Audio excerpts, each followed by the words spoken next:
Hey everybody out there in the YouTube community, I'm just coming to make another video about, the subject we always talking about, boxing and Mayweather. This thing about this Xylocaine use. First of all, Xylocaine is something that you use not to numb your hands in boxing. Xylocaine is the same thing you go to the dentist to use before you get fillings moved away from your teeth, stuff like that. So basically it's the same thing that they use to numb your mouth when you're at the dentist. Alright. Since Floyd started talking about random blood testing before he even asked Pacquiao to take the random blood testing, when he was making comments about people cheating, after the De La Hoya fight, he was making comments about just people cheating in boxing, period, on random interviews. Around that time is when this video on YouTube surfaced, around the same time that he asked Manny Pacquiao to take a blood test. This video on YouTube was surfaced with Jim Lambley talking about fighters with hand problems, and then at the end of the fight, at the end of the video, they show a picture of a so-called Xylocaine or whatever, with a needle and all of this other shit next to it. The video is just talking about hand problems. The video makes no mention of fighters saying that they use Xylocaine. They just all talking about their hand problems. So, what I don't understand is that how people can't see that Floyd's issue is a real issue. He asked a man to take a blood test. The man gave a zillion reasons why he didn't want to take a blood test, or he just didn't take the blood test, because I'm not going to get into what his promoter said and what this person said, this, that, and the other. Boxing is not a corporate sport, meaning like it's still at the point where people can voice their opinions about stuff without getting in trouble and stuff like that. So, for Floyd to ask a man to take a blood test and a man to deny it for whatever reason was proof for me. If I get offered a job tomorrow and I smoke weed and they say there's a blood test, I'm going to be fearful of taking a blood test. I'm not going to go into a whole bunch of reasons why I don't want to take it. And if I do, anybody that's given the test will be like, okay, he looks suspect. So the bottom line is that the man was offered a chance to take a blood test, and that's his opportunity to show that his sport is clean.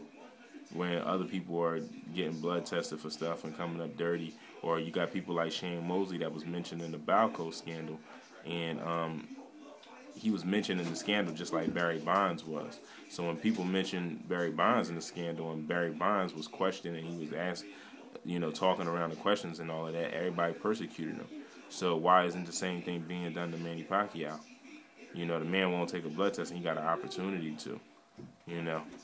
Barry Bonds' issue was passed, so it was kind of like when it was brought about, he was already going out and he had been in the Hall of Fame and all that stuff, so he didn't have the chance right then and there to prove himself, because it was based on his previous accomplishments. So, Manny Pacquiao is still fighting, and he has the opportunity to show that he's a clean fighter, and he won't do it. So, this Xylocaine thing. Now, if you know anything about boxing, there are things that they do in boxing to keep the fight going. If a guy is fighting and his jaw gets broken or it gets wired and stuff like that, they'll do something to try to salvage it. They just don't let it hang.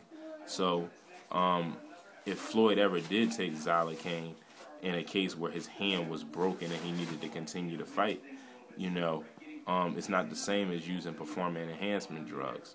It really isn't, because it's something that numbs your hands. It's not something that's making you perform any greater. Ice also numbs your hands.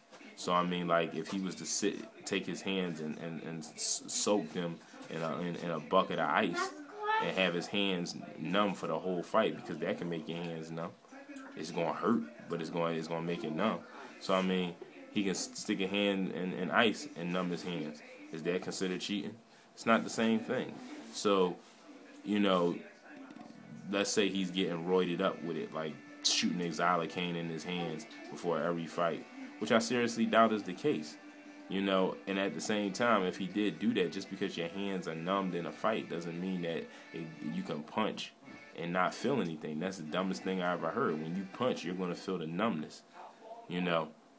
when you numb somebody's mouth, when you getting worked on at the dentist, when they operating in your mouth, you can still feel the shit. So to say, you got people talking about he a cheater and they don't even know what the fuck Xylocaine is. They never had anything numbed before on the body.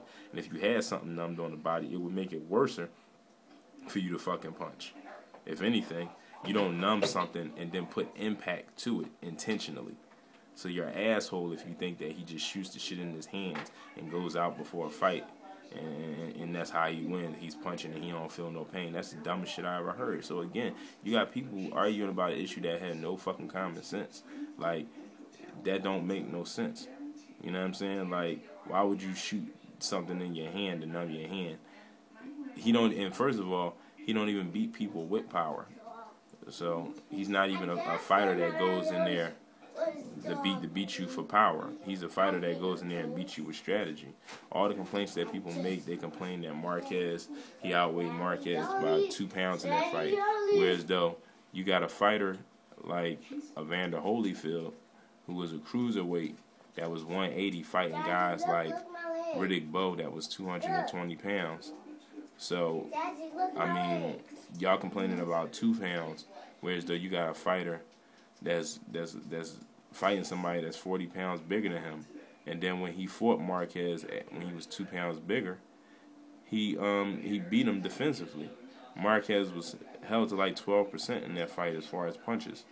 So y'all complaining, but he ain't even beating with offense. He beating with defense. He stepped into all his punches and he ducked them. Because Marquez swings very wide. He puts all into all his punches. So he can easily be countered. But he didn't even do all of that. You know what I mean? He just beat him defensively, and people complain about 2 pounds when he didn't even touch the man. The man was falling over his own punches, so you do the math.